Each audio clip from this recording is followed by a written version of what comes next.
come to mean other people's opinions. It is vital to rely on news platforms with journalists who have feet on the ground and can report the truth. New York Parrot, a New York-based national and global news outlet, is changing the narratives of media operations. We focus on the news that matters, like self-empowerment, entrepreneurship, finances, health, security, politics, and more. We strive to curb violence, racial and economic discrimination, and to promote peace and socio-economic development of multiculturally diverse world. As we give voice to the people, we also give your business a voice and make it heard. Get your products and services off the ground by advertising on our fast-growing platform. With so much of daily visits to New York Parrot, you can't afford to be invisible to prospective clients on the websites they trust the most. Our posts reach millions of people across the New York State and around the world. Advertising on our news site will unlock an audience of thousands of potential customers on your doorstep. New York Parrot is born to prosperously speak tomorrow for the voiceless.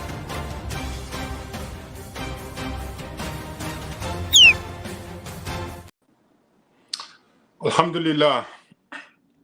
Alhamdulillahi Rabbil Alameen. Assalamu alaikum wa rahmatullahi wa barakatuh. My brothers and sisters in Islam, my fellow Muslims, I am here expressing my greatest hope and gratefulness to Allah subhanahu wa ta'ala for allowing us to witness another occasion of the most blessed month in our year. This year, which is 1445 year, since the second hijrah of our prophet, it is a year that we should all be rejoicing, and as Muslims always pray that Allah allow us to enter Ramadan and enable us to fast the Ramadan and bless us to complete it with all the benefits of Ramadan. So may Allah subhanahu wa ta'ala allow us to enter it, fast it, complete it, and gain its benefits. So today, as I did last year, and even years before in different forms, I wanted to come here to briefly share some of my views concerning the month that we are heading toward, which is the blessed month of Ramadan. Allah subhanahu wa ta'ala, in one of the verses that Allah talks about, the fasting and the mandatory of fasting, Allah enumerates those who are exempted from fasting, or those who can delay it and fast other times. But at the end of the verse, Allah said, because fasting is not meant for punishment or hardship. It is meant for those who can embark on it, without difficulties. So when you're sick, or when you're on a journey, or when you are, pregnant, or when you are seeing your menstrual periods, or when you are suckling babies, or when you are too weak, then you delay it or you don't do it. So that is why, it is meant for those who are capable physically and, logistically and geographically. So at the end of the day, fasting is not meant for punishment or hardship, but rather, it is a mandatory for those who can do it at ease. So today I want to talk to you about this crucial part of fasting. Unfortunately, a lot of these pillars of Islam, we usually do not have the grasp of their magnitude in benefits. And these benefits not only hereafter, but even in our lifetime. As a matter of fact, all the pillars, all the mandated services in Islam, have benefits right here. If we do them right, we gain benefits physically, health-wise, mentally, psychologically, socially, financially, and then spiritually. But because we do not grasp, their magnitude, oftentimes we do it, with ignorance. We do it and then we spoil it. And Ramadan is one of those, pillars that a lot of Muslims, may fast all day, pray all day, but unfortunately there are some practices that really, I wouldn't say cancel, but reduce, the effectiveness or the benefit of, the magnitude of the month. And for that, I wanted to share, a few, views that I have that I personally observe that I believe can be modified or stay away from so that we can gain maximum benefit, from fasting. As Allah subhanahu wa ta'ala said, it is not meant for punishment or for hardship, but it is also not what we call all you can eat buffet type of occasion. And a lot of us, we fast during the day, and immediately after breaking of our fast, then we indulge ourselves to a point where we really cancel the health benefit of fasting. And that is why I wanted to come here to share, some, advice that I believe will be helpful to those who listened and follow. Now, first of all, I am not a doctor. I'm not a medical expert. I'm not a nutritionist. I'm not a physical fitness expert. I am just a fasting Muslim observer. And I can tell what works and what doesn't work based on my personal experience fasting. And that is what I'm sharing. I'm not here coming from a scholarly type of knowledge. I'm not sharing my medical expertise or anything. I'm just simply sharing my personal views based on my personal experience. So the number one is that it is not an all-you-can-eat buffet. That's number one. And our prophet said the best. Our prophet said, human beings do not fill up a vessel worse than their bellies. And he had suggested to us, he said, yes, we must eat to survive, but we do not live just to eat. Therefore, the best way to do it is to divide our bellies into thirds. 1/3 allocated for food, 1/3 allocated for water, and 1/3 allocated for air. I mean, that is the best formula for healthy fasting, healthy living. So rather than breaking your fast and then go and attack, the big bowl of, meat and all kinds of unhealthy, not nutritional valued, meals, divide your belly into third. One for food, one for water, one for air. This way you have no problem. So that's the first thing. Let's not make it as all you can eat buffet. Let's follow the formula from our prophet. Third, third, third. Third food, third water, and third air. If we do that, our Ramadan, our fasting will be more blissful, and our Ramadan will be healthier. And at the end of the day, preserving our health is a mandatory. Just like praying, fasting, we must preserve our health. So that's the first thing.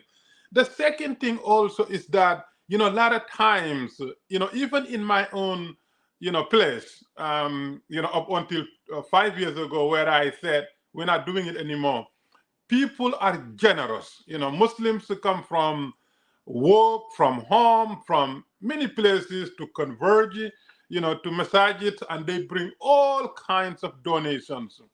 But a lot of these donations, like soda, sugary things, and ice, and when people break their fast, the first thing they do is they get the soda and then they put ice and they drink it.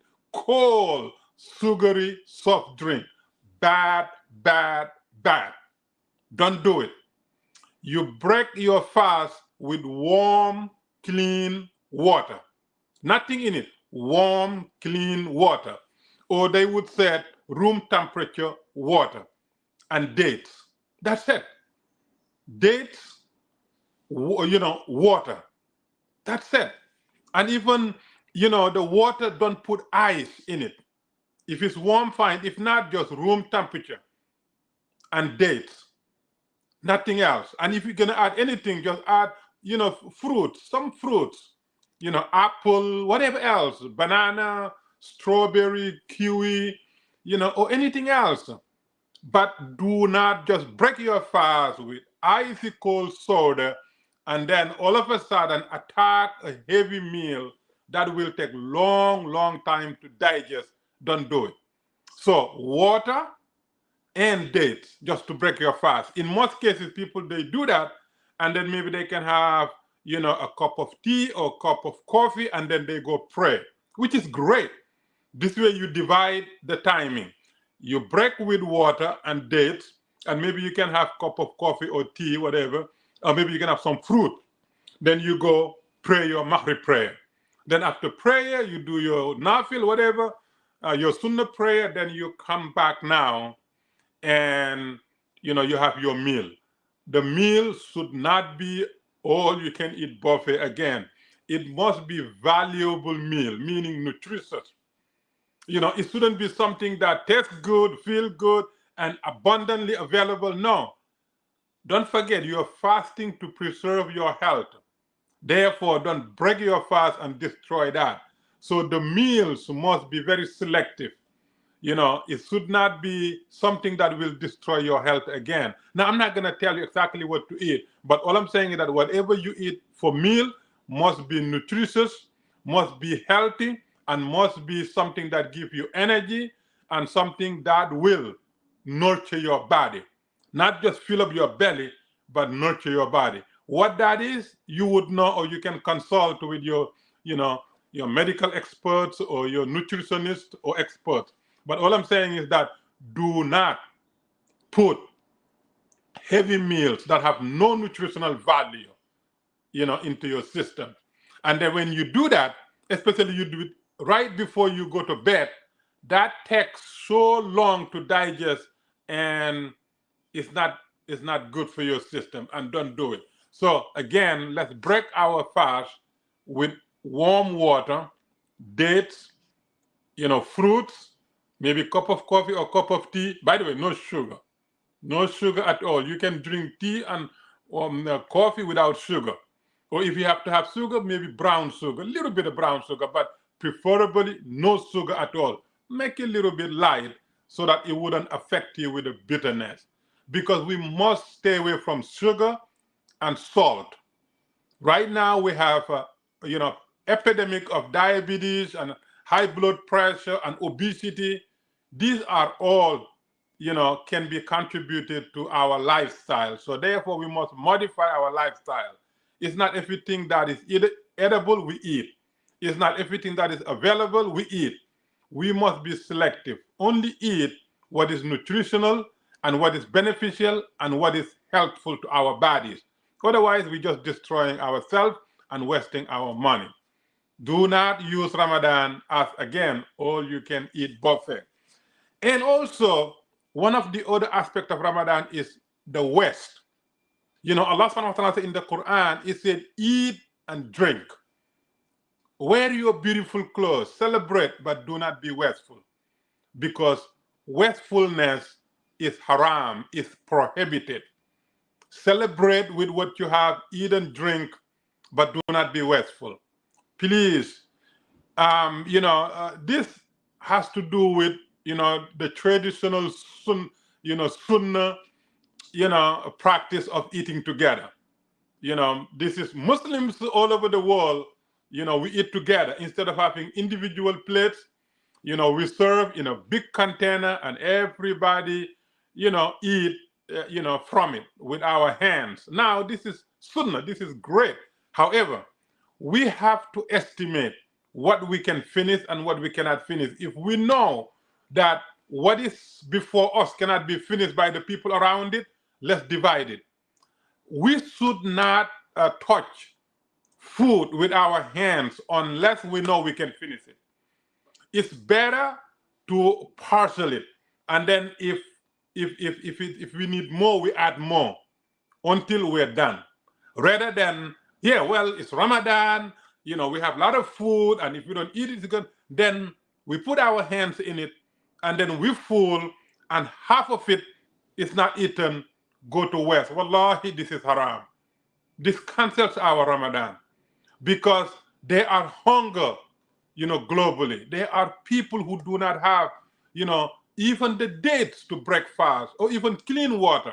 And for us now to put our hands into, food that we cannot finish and then throw it in the garbage, that should never ever happen in Ramadan or outside of Ramadan. And unfortunately, in Ramadan, it happens a lot. Please, my brothers and my sisters, if you value your Ramadan, if you value the blessings of Ramadan, please do not be wasteful.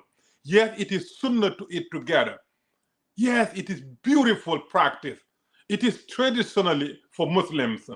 But do not start eating unless you know that the people around it can finish it. If not, parcel it. And then if whatever you have in the container finish, you add more, so that whatever left can be preserved, is not touched. Because the moment hands touch it, you can no longer save it, because you don't want cross-contaminations and germs and anything. Because our mouth, believe it or not, has so much germs, so much. It's unbelievable. So therefore, let us avoid being wasteful in Ramadan and outside of Ramadan. That is a mandatory, that's not optional. Just like fasting is mandatory. Quran said, do not be wasteful. Eat, drink your best clothes, whatever, celebrate, but don't be wasteful. And that is a mandatory. And let's go to the other. Okay. And also, please do not use too much sugary drinks during Ramadan. I know that people bring a lot of sodas.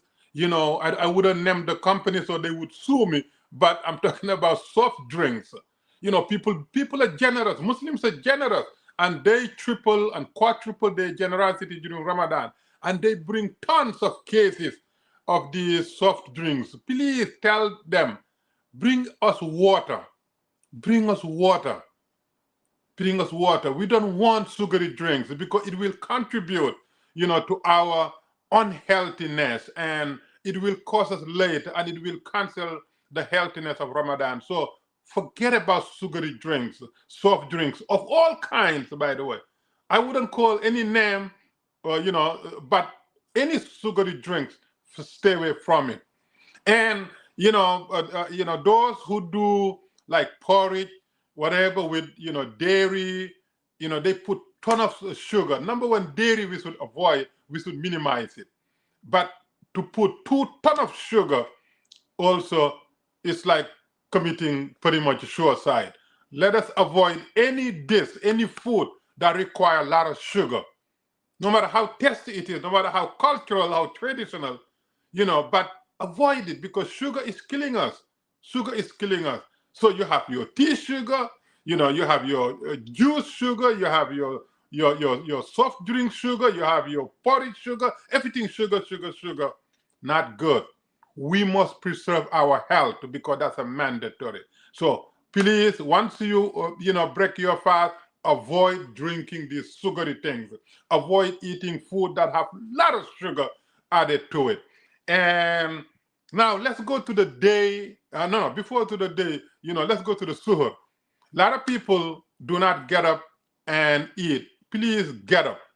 Have water. You can have tea or coffee, whatever. And you can have oatmeal. You can have fruits and vegetables, but make it, again, nutritional. Don't say, oh, I'm going to be fat and therefore I'm going to eat the cow. Red meat is not good for you. You can minimize red meat.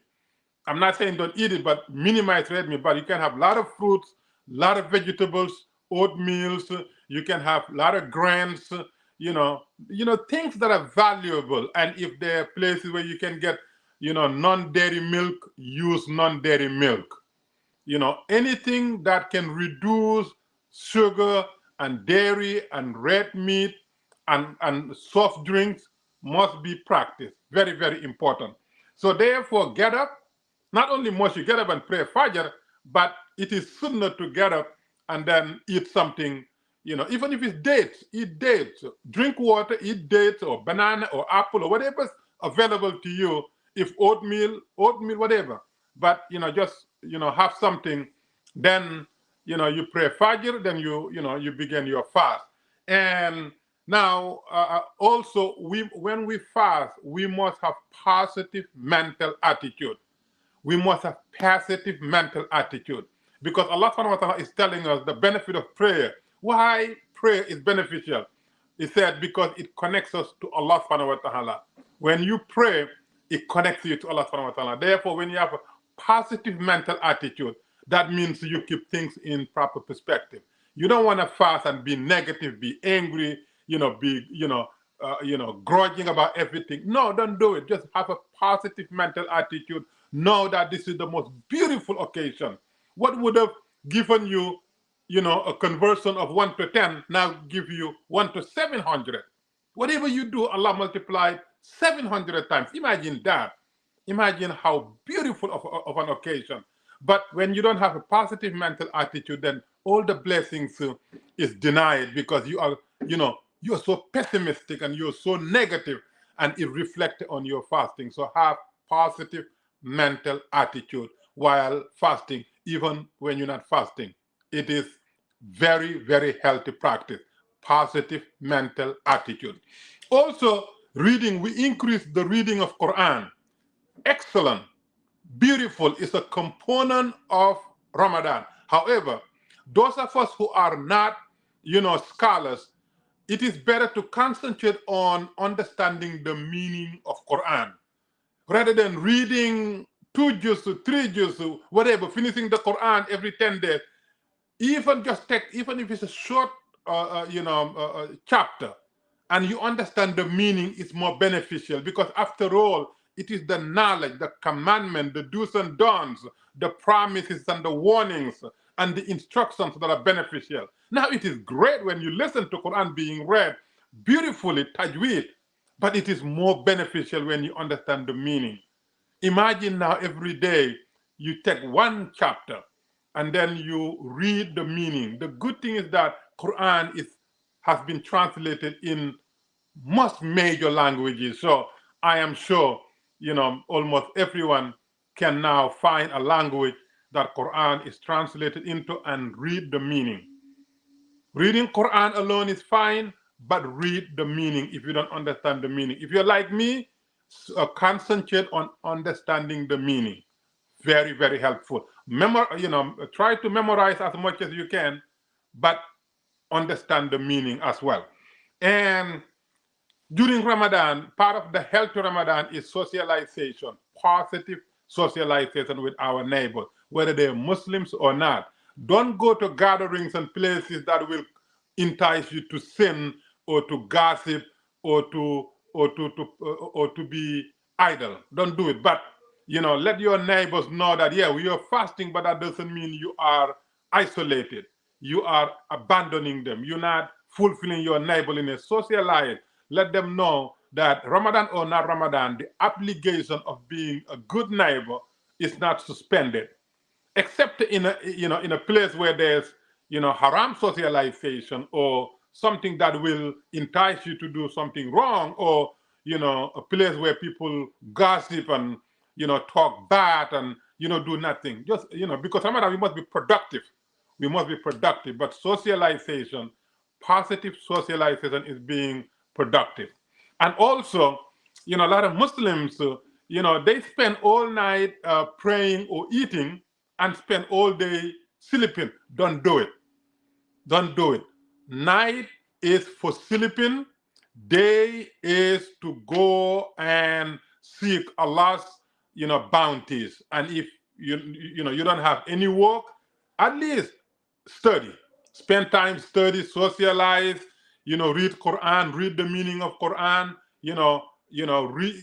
find something that will add value to your life, but don't spend all day sleeping because you spend all night eating or praying. Now, a lot of people pray too much, great, but you also have to, again, our religion is about, moderation. You cannot pray all night and then, work all day. It's impossible because you must sleep. Therefore, pray as much as required and then go to bed. You have to sleep. If you don't sleep, you cannot be functional. And if you don't sleep and not functional for a couple of days, it will create sickness in your system. So just do your mandatory prayer, make additional nafila, sunnah, whatever, go to bed. And by the way, before you go to bed, make sure you are physically active a little bit so that the food you've eaten will not be in your belly, not digested. You should never go to bed unless you have some physical activities so that your belly is released of having food large in it, undigested. And what else? What else? What else? Cleanliness. Cleanliness. One of the most important commandment for Muslims is cleanliness. And my brothers and my sisters, when you are going to the masjid, make sure when you get to the masjid, your shoes are properly placed. There are a lot of massages, everybody put their shoes, so nobody can walk. I mean, it's so unorganized. Muslims, we must organize, because if we don't do it, cleanliness, people walking on these shoes and whatever, make sure that there's a rack that we place the shoes. If there's no rack, there has to be some type of plastic or whatever we can put our shoes. But we must practice cleanliness. We must practice orderliness. We must practice discipline, because month of Ramadan is where we open our homes, our house of worship, our centers for non-Muslims to come. If they come and the entrance is so untidy, so unorganized, so obstructive, so dirty, they say, wait a minute, what type of people are these? So we must be organized so that when you're entering, it is enticing, it is welcoming, it is clean. No shoes is, obstructing you. Everything is done right. And we must maintain cleanliness on the floors and carpets of our masajid so that it smells fresh all the time. We must practice cleanliness, freshness, and smell nice. And if you have clothes that is dirty or whatever, don't come to the masjid. By the way, this is even, sunnah. Prophet Muhammad went as far as saying, if you have, your mouth, you eat, things that will, smell so offensive, don't come. Because, you are destroying the quality of prayer and concentration of your brothers. Islam is about cleanliness. It's about discipline. It's about orderliness. It's about neighborliness. It's about, consideration of others. If you smell fresh. Now, we're fasting and, by the time we're breaking our fast, then our mouth may not be fresh. But, we can always, do the best we can to avoid being so unbearably, offensive in the way our bodies and our clothes and our mouth smell. Let's avoid it. I know that some people say, well, the more your mouth smells, the better it is.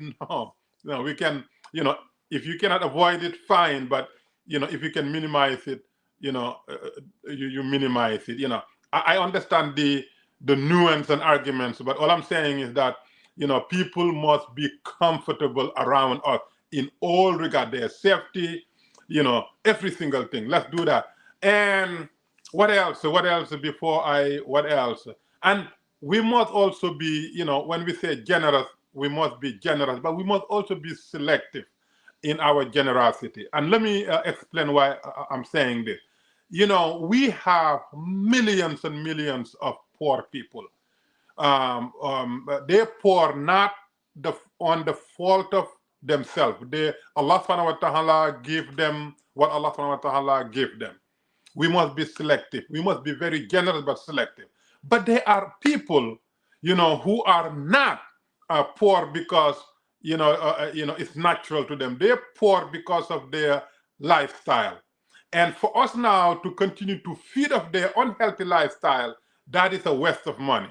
We must give our resources to those who are entitled to them and those who deserve them and those who are patient and those who are generous in terms of, their patience with Allah subhanahu wa ta'ala, and those that Allah subhanahu wa ta'ala said, deserve to be given. There are a lot of places in the world, their poverty is a self-inflicted poverty, and we must be very careful. And there are a lot of organizations raising funds, and most of the funds do not leave these capitals of superpower nations. We must find direct way where our charities will be channeled, or even locally. Even I'm here in New York City. In New York City, we have plenty of individuals and families who are entitled to our zakat and our charity. But we must be selective. Find direct way, if not find credible organizations that maybe 95% of the donation will go directly to the recipients, not spending it on high salaries and all the other gadgets. We must be selective. We must be generous. So with that being said, we are okay. People like us, Muslims, Muslim minorities in majority counties and communities and nations, we must amplify our generosity, our discipline, and our cooperation, and our humanity, and our mercy, and our assistance to our communities. Whatever we were doing before Ramadan, let's maximize it. Let us not just close our doors, or they're not fasting, therefore. No. Don't do it. Let us just be more visible, more helpful, more generous, and let's invite everybody to come and eat with us, because nothing is as powerful as breaking bread with your neighbor, talking and learning each other, learning cultures, learning everything, because eating comes with so many cultural practice. How you wash your hands, how you begin, how you serve food, what type of food, how you prepare it, everything. So your culture and your tradition. So let's invite everybody, Muslims, non-Muslims, people who love us, people who do not like us, come and break bread. It's not we have the food, therefore want to share it, but no, it is we have a neighbor. We must share with the neighbor, whatever it is, big or small. Just invite them. Now, let me end with this. Let us reduce the consumption of red meat. Let us reduce the consumption of red meat. Lately, we have been reading so horrendous trends trending in the Muslim world: obesity, diabetes, high blood pressure, stroke, cancer, Alzheimer's. All these are preventable. 95% of these, ailments are preventable, but through healthy lifestyle. And red meat and dairy contribute to a lot of these things. You eat red meat, you drink dairy, you live sedentary lifestyle, it'll affect your health and wellness. So let us reduce the consumption of red meat, the consumption of dairy product, the consumption of sugary drinks, the consumption of salty food, and the consumption of non-organic items. Let us prefer organic items wherever it is possible. If it's not, then we minimize what we consume and increase our water consumption. Water everywhere, clean water is very important. And if you don't have, the latest, way of, having your water, clean, boil it. Boil the water, kill whatever's there, and then drink it. So let's preserve our health. Let's fast the month of Ramadan and make it the healthiest, most blissful fasting. Let us not fast during the day and kill it during the night. Let us not gain weight because we're doing it wrong. Let us exercise positive mental attitude, divide our bellies into thirds, and avoid sugary drinks and sodas and icy iftar breaking. Let us not eat too much as if it is all you can eat buffet, and let us not just go to bed immediately after we put on heavy meals, and let us get up, during the dawn, to eat food and pray Fajr, and let us, socialize with our neighbors, and let us, practice cleanliness and orderliness and discipline in our persons, in our masajids, in our centers, where people walk into our place, they must see cleanliness, total cleanliness, orderly and everything. Because they said you eat the cook, not the food. When you walk into a place and the place is dirty, messy, smelly, disorderly, you don't want to eat there. So let's avoid that. Islam says, cleanliness is part of our faith. Therefore, Ramadan, when non-Muslims are visiting us, eating with us, they must feel, the cleanliness practice, part of us, and orderliness and discipline and everything else. And so if I forget anything, yes, if I forget anything, I forget, but I think I have pretty much summarized, what I wanted to say, but I'm sure if there are other things, I'll come back, because I want to make sure that we have healthy and blissful Ramadan. And for those of you who are in New York area, we have a campaign called New York Healthy Lifestyle, New York Healthy Lifestyle. We have our own exercise regimen. We have way of advising people what to eat, when to eat, how to eat, and what to drink, what not to drink, and how to live healthy lifestyle. We put up 10, items that will contribute to health and wellness, and we believe that, they're beneficial to everybody. So if you are interested in getting these, materials, for free, just let us know. We want people to be healthy so that, the, healthcare expenses that are costing us arm and a leg will be reduced, so that we can improve the quality of our life. And by doing so, hopefully we can, increase our longevity and, be more beneficial to our society and more beneficial to our families. So I pray that Allah subhanahu wa ta'ala give us the ability, give us the, the longevity to enter Ramadan, and the ability to fast the month of Ramadan, and the blessings to completing it, and to get every part of Ramadan, including Laylatul Qadr, so that no part of Ramadan will be missed, inshallah. May Allah subhanahu wa ta'ala allow us to enter it, and then enable us to fast it, and then bless us to complete it, and give us all the benefit of Ramadan, including Laylatul Qadr. Assalamu alaikum wa rahmatullahi ta'ala wa barakatuh. In a world where the quality of information available to poorer communities is doctored, tainted, and sometimes regressive, where the words fake news have come to mean other people's opinions, it is vital to rely on news platforms with journalists who have feet on the ground and can report the truth. New York Parrot, a New York-based national and global news outlet, is changing the narratives of media operations. We focus on the news that matters, like self-empowerment, entrepreneurship, finances, health, security, politics, and more. We strive to curb violence, racial and economic discrimination, and to promote peace and socio-economic development of multiculturally diverse world.